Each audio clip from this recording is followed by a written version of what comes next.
20 de outubro de 2009.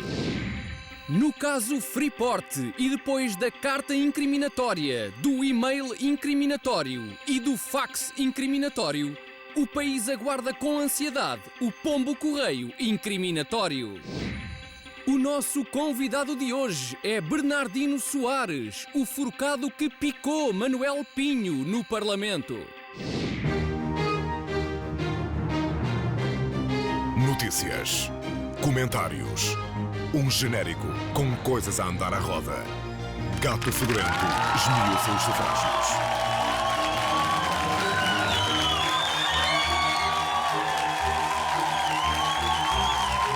Olá, boa noite. Bem-vindos ao Gato Fedorento esmiuça os sufrágios. José Sócrates ainda não formou governo, não há grande coisa para dizer. De que é que havemos de falar? O Primeiro-Ministro não nos dá mesmo nenhum material. Só se for sobre o caso Freeport. Podemos falar um bocadinho, até como represália. Ontem, a TVI avançou com mais uma notícia, uma vez que é o canal oficial do caso Freeport. Se o espectador quiser ver, é assim, se o espectador quiser ver futebol, tem de assinar a Sport TV. Se quer acompanhar o caso Freeport, tem de ver a TVI. É um exclusivo da TVI que os outros jornais, como sabem, não estão autorizados a investigar. Nós, como não somos jornalistas, não somos obrigados a deixar de investigar notícias de outros jornais só porque são de outros jornais. E foi assim que, após uma cuidada investigação, descobrimos o facto essencial do caso Freeport. Sim, os senhores deputados o que querem e o PSD é mais uma vez trazer o caso Freeport. A verdade do que é a investigação do caso Freeport, porque esse caso Freeport, os promotores da Freeport, a questão do Freeport, não conheço os dirigentes da Freeport. O facto essencial é este. José Sócrates diz Freeport. Toda a gente diz Freeport, José Sócrates diz Freeport. E isto é muito importante. Porquê? Não sei bem. Sei, por acaso sei. José Sócrates recusa revelar tudo o que sabe sobre este caso? É evidente que sim. Por exemplo, não revela o T. Logo. Só para início de conversa, o T guarda sempre. Esconde, não digas o T. Enfim, parece impossível que um político que tanto se tem batido pelo ensino do inglês não seja capaz de pronunciar corretamente uma palavra inglesa. É Freeport! Freeport! Portugal assiste, portanto, a dois casos em vez de um. Há o caso Freeport e o caso Freeport. Este último, o caso Freeport, que eu recordo foi denunciado aqui há cerca de 45 segundos, acaba por ser mais rico e até mais intrigante do que o primeiro, porque junta às suspeitas de corrupção o mistério do desaparecimento de uma consoante. Para onde é que foi o T? Além disso, é um caso que reaviva um outro caso mais antigo na medida em que recupera as dúvidas que existiam quanto às competências do Primeiro-Ministro no âmbito do inglês técnico. E, portanto, já tínhamos um caso Freeport, agora temos o caso Freeport e há ainda um outro caso denunciado pelo deputado António Filipe, o caso Freeper. Preocupado é com esta tentativa do Primeiro-Ministro de procurar aproveitar este caso Freeper para se vitimizar. E assim fica completo o ramalhete de casos. A TVI pode investigar o Freeport, como faz, a SIC, se quiser, investiga o Freeport, e para a RTP fica o Freeper, se quiser investigar o Freeper, assim toda a gente tem notícias para dar. Há ainda outra maneira de dizer Freeport. Xoixinha! Está longe, muito longe, mas não é impossível encontrá-lo a meio de um golpe de Kung Fu.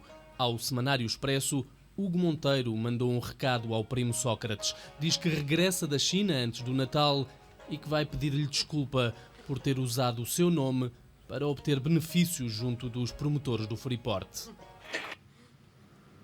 Ele diz ter sido injustamente acusado de corrupção e a sua vida transforma-se num pesadelo. Mas quando tudo parece perdido, um primo que foi aprender Kung Fu na China aparece para o salvar. É mais ou menos isto. A vida de José Sócrates parece um filme do Jackie Chan. É muito frequente as vidas de certos estadistas passarem para o cinema, mas já é menos comum que apareçam transformadas num filme de porrada. Enfim, não é tão frequente, não percebo porquê, porque são bem giros.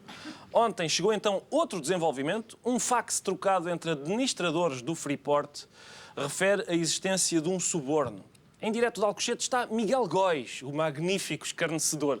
Miguel, que novidades tens aí do Freeport? Miguel. Olha, Ricardo, uns ótimos ténis de corrida por 17 € e uma excelente promoção num jogo de cama 100% algodão. Não, oh, Miguel, eu refiro-me a novidades sobre o caso Freeport mesmo, o caso Freeport. Ricardo, isso também tenho, mas não ligo tanto. O Freeport dá jeito. Eu quero é ter mais um sítio para vir ao domingo. É como as imitações dos ciganos. Desde que seja barato, quero lá saber que seja ilegal. Sim, oh, Miguel, já percebi, mas em relação ao fax que surgiu agora, no qual é feita uma referência explícita a um suborno, o que é que as pessoas dizem por aí? Onde estás? As pessoas dizem que desde que seja barato, querem lá saber que seja ilegal, como aos ciganos. Não, oh, Miguel, em relação ao caso, Ricardo, o caso já se arrasta há imenso tempo. Já houve uma carta suspeita, um mail incriminatório, agora é um fax esquisito. O caso é tão antigo que as pessoas acham surpreendente ainda não ter aparecido nenhum documento comprometedor em sinais de fumo. E as suspeitas de suborno não deixam os cidadãos indignados, Miguel? Não, Ricardo, sobretudo porque as pessoas começam progressivamente a encontrar maneiras de também elas meterem ao bolso com o Freeport. Há toda uma linha de merchandising sobre o Freeport que começa a ser criada. Repara nesta bonita t-shirt.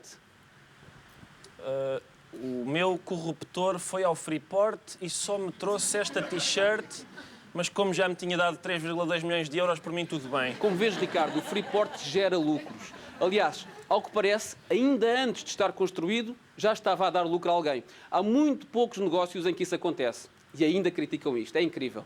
Uns ténis a 17 €, pá. 17 €. Sim, obrigado, Miguel. Muito obrigado. Entretanto, após os 2 sufrágios que vitimaram o país... Não é vitimaram, ocorreram, sim é que é. Após os 2 sufrágios que ocorreram, é possível, depois de ambas as eleições, identificar um misterioso fenómeno que acontece em Portugal. As notícias más para o governo só aparecem na semana a seguir aos atos eleitorais. Para nos ajudar a compreender este prodígio, está hoje connosco o José Diogo Quintela, o magnífico escarnecedor. José Diogo, perguntava-te, que fantochada é esta?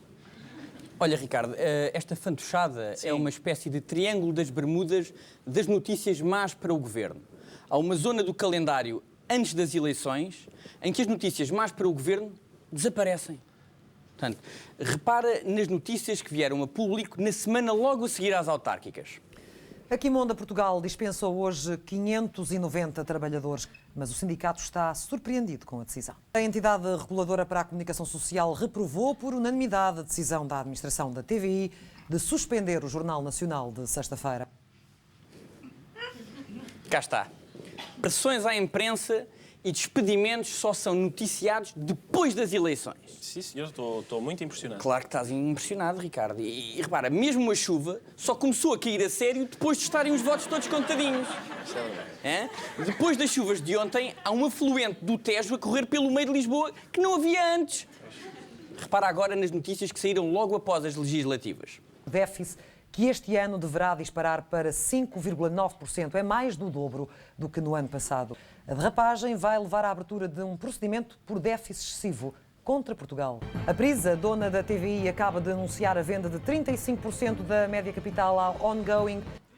O caso dos submarinos volta hoje a ter novos desenvolvimentos, com buscas do Ministério Público em 3 escritórios de advogados. Um estudo da União Europeia faz um diagnóstico negro da saúde em Portugal. O sistema é considerado dos piores da Europa e em declínio constante. O número de desempregados em Portugal pode chegar aos 700 mil no próximo ano. A confirmar-se a previsão do Fundo Monetário Internacional, Portugal vai cair para o último lugar na lista dos 33 países mais avançados, atrás da Eslováquia. Estás todo contente, não é? Descobriste aqui uma coisa. Voltas a ter despedimentos e pressões à imprensa e em cima disso ainda levas com déficit, corrupção e vários tipos de subdesenvolvimento. Tanta escolha. Tudo coisas que dava imenso jeito de ter sabido no domingo. Assim, foste às urnas em Portugal e no dia seguinte abriste o jornal e percebeste que afinal vives na Albânia. Devia haver uma pilha de telex a ganhar pó na Lusa à espera de segunda-feira. Já votou toda a gente?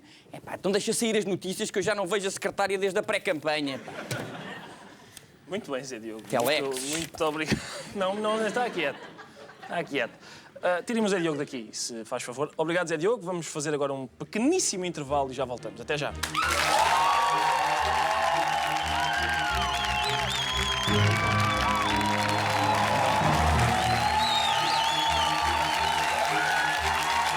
de novo, bem-vindos à segunda parte. O nosso convidado de hoje é um comunista tão novo que já não tem cassete. Vem equipado com mini DV. Senhoras e senhores, o deputado Bernardino Soares.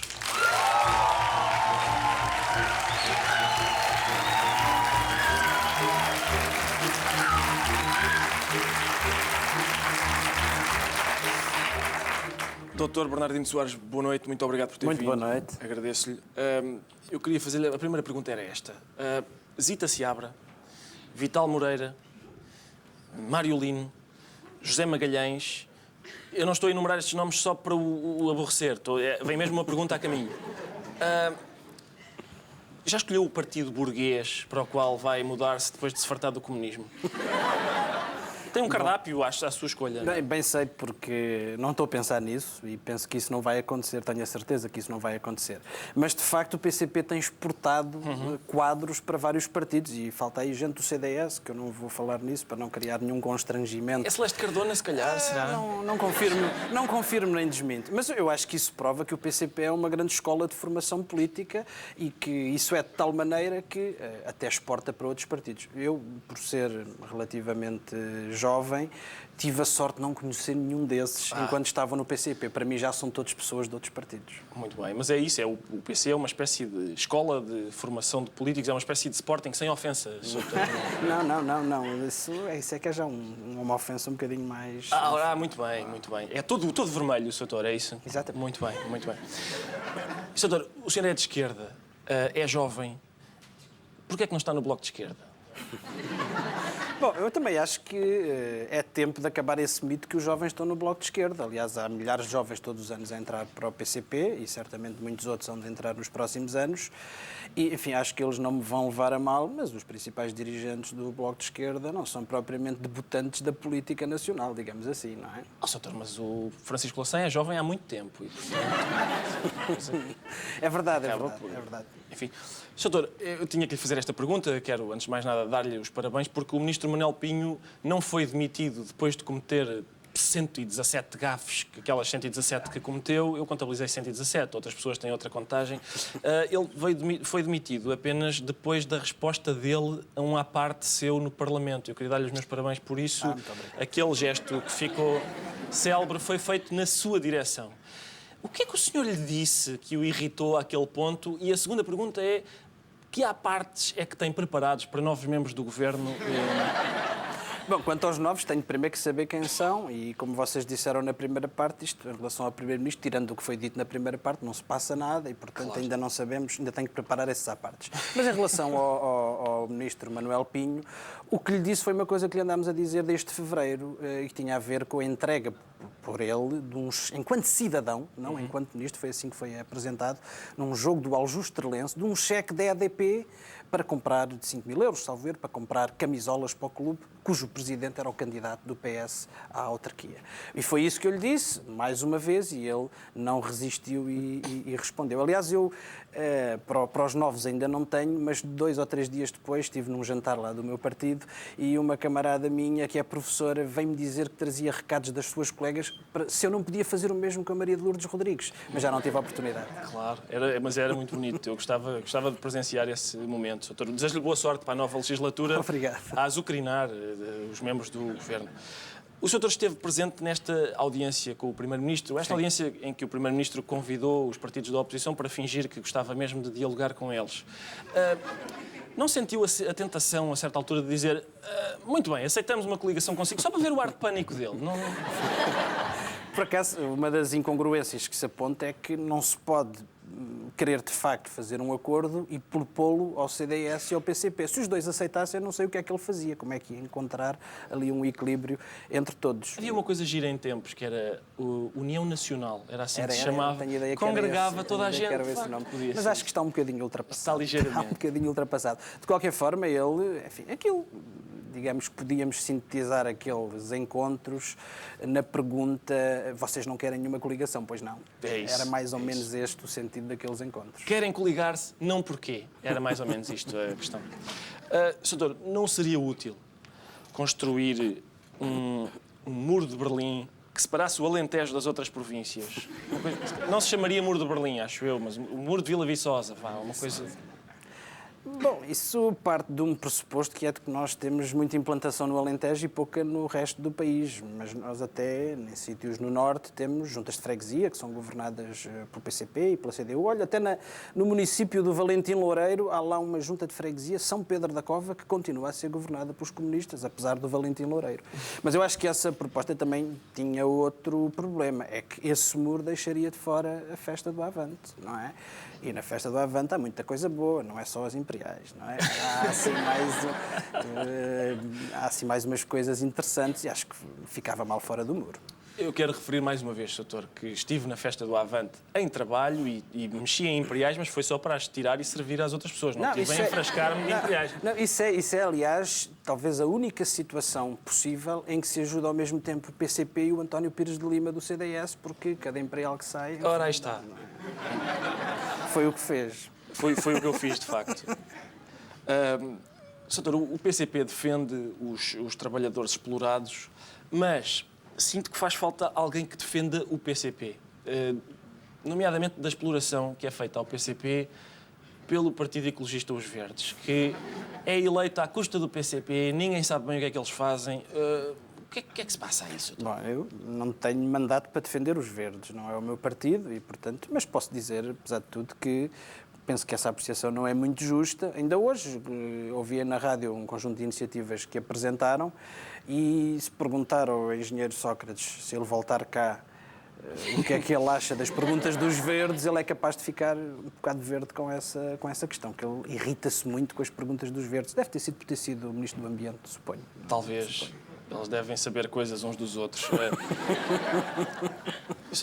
Quando foi eleito o líder parlamentar, um dos seus objetivos era rejuvenescer o partido, o que, aliás, tem acontecido. Há novos militantes. O secretário-geral... Era o meu objetivo. Era um dos objetivos, exato. O objetivo do PCP. Acha que este rejuvenescimento se deve ao facto de boa parte das pessoas, dos jovens, não terem estado vivos para ver o que era o comunismo na União Soviética, nos países de leste... Até na China. Bom, muitos jovens de hoje já não têm memória desse tempo, mas têm conhecimento. Eu acho que nós fizemos uma análise crítica desses países e dessas experiências, mas nada disso invalida o facto de serem primeiras tentativas de experiências socialistas e de esse sonho e esse ideal continuar a ter toda a validade, apesar daquelas não terem corrido muito bem no final. Não correm de facto muito bem aquelas, ligeiramente. No final. Quando as pessoas estão satisfeitas com o governo, votam no governo. Quando estão insatisfeitas, votam na oposição. Uma vez que o PCP sempre esteve na oposição, assim dá-lhe jeito que as pessoas estejam insatisfeitas, que estejam danadas, vá. Não, olha que essa ideia de que quando as pessoas estão mais insatisfeitas votam mais facilmente no PCP não é bem verdade, porque acho que o desespero e a dificuldade não é bom conselheiro em momentos eleitorais e podíamos ter tido melhores resultados se alguns deles tivessem tomado uma opção mais consciente nestas últimas eleições. Não é? Mas não acha estranho que fazer oposição seja, eu diria, igualzinho a fazer humor? Quer dizer, tanto para mim como... Fazer humor é mais difícil. Não é, Sr. Doutor. É igualzinho. É para mim como para si. Corre-nos melhor a vida, quanto pior correr ao governo. Pois, mas por acaso há uma coisa que nós costumamos dizer, que é que a nós não nos interessa muito o quanto pior, porque isso não ajuda nada às pessoas e também não ajuda o reforço do PCP, ao contrário do que se possa pensar. Doutora, a semana passada foi a abertura da legislatura, aquilo que nós observámos aqui, aliás, que parecia o primeiro dia de aulas, onde é que eu vou ficar, qual é a minha carteira. Mas os computadores não são Magalhães. Não são Magalhães, mas... Tenho certeza que não serão tão bons, mas, enfim, farão o mesmo serviço. Conseguiu ficar ao lado de alguma miúda gira? Ficou na carteira da Rita Rato? Nós estamos muito interessados na Rita Rato. Pois, eu fiquei ao lado do Jerónimo de Sousa. Não também, sei se enquadra nessa sua categoria. Também é charmoso. Quanto à Rita Rato e à Paula Santos, que são as duas novas deputadas que o PCP tem nesta legislatura, eu acho que elas vão ser conhecidas não pela sua beleza, que a têm, mas pelo trabalho de qualidade que vão fazer, isso tenho a certeza. Eu a trabalho de qualidade não ligo. Sou mais sensível à beleza. Eu vou transmitir. Muito bem, diga-lhe da minha parte, se faz favor. O PCP já tem algum presente de despedida para o ministro Augusto Santos Silva, um dos poucos que o Sr. Doutor não conseguiu expulsar? Tem algum presente, depois de ele ter passado estes anos todos a malhar no seu partido, ele gosta tanto de malhar? Mas ele também levou um bocado de volta, Levou não é? Ele tem algum poder de encaixe, é preciso reconhecer. Bom, mas se ele se for embora, eu acho que temos que dar o presente ao Primeiro-Ministro, não é? Enfim, é o mínimo que podemos fazer com essa decisão. Vamos ver quem vem. Muito bem, Sr. Doutor, eu não o maço mais, agradeço-lhe muito que tenha vindo. Quero só fazer-lhe uma última pergunta. Desde o ano 2000, que as duas Coreias, a Coreia do Norte e a Coreia do Sul, falam em reunificar-se. Sente que esta reunificação pode pôr em causa a democracia da Coreia do Norte? Pode prejudicar a qualidade da democracia? Olha, eu por acaso acho que a reunificação da Coreia é a solução para a tensão que existe naquela península. E sobre democracia, o que eu defendo e o meu partido defende é o que temos no nosso programa. É uma democracia multipartidária, com liberdade, com todos os princípios que estão ali expressos e não se aproxima nada dessa outra de que está a falar, desse sistema que está a falar. Agora também queria dizer uma coisa acerca desse tema. Eu continuo à espera, isto não é uma história, é verdade, a seguir a essa famosa declaração, houve um jornal que anunciou que ia fazer uma campanha nacional para recolher fundos para me oferecer uma viagem à Coreia. E já passaram muitos anos e eu até agora não sei dessa viagem. Alguém se habilitou com ela e eu continuo com a fama e sei o proveito. Enfim, os jornais só dizem mentiras, doutor. Enfim, pode haver um problema que é não há muitos pacotes na agência Abreu para a Coreia do Norte. Esse pode ser um problema. Doutor, agradeço-lhe muito que tenha vindo. Muito obrigado mais uma vez. Nós voltamos amanhã à mesma hora com o meu melhor imitador, o professor Marcelo Rebelo de Sousa. E vamos falar destes temas. Até amanhã.